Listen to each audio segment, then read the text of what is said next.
How to fix Google Chrome not working on your Android device. Let's not waste any more time and head right to it. So first, let's open the Chrome browser. There will be 3 to 4 simple steps that you need to follow, and once you follow them, your Chrome browser will start working. So first you open Chrome, and once you open it, here it's asking for login things. Here you'll find an option on the top right. You have to click on that, and you have to see if you have multiple tabs on or no.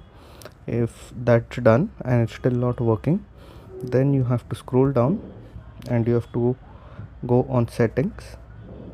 Once you open settings, you have to click on apps and you have to click on Chrome and scroll down and click on storage and cache.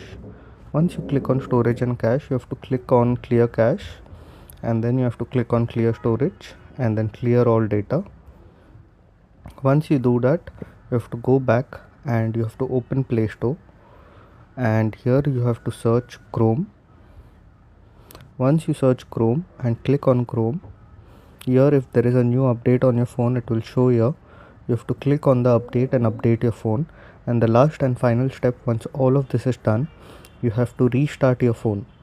You have to switch it off and switch it on again, and once you do that, your Google Chrome will start working. If this video helped, make sure to leave a like and don't forget to subscribe. Thank you for watching.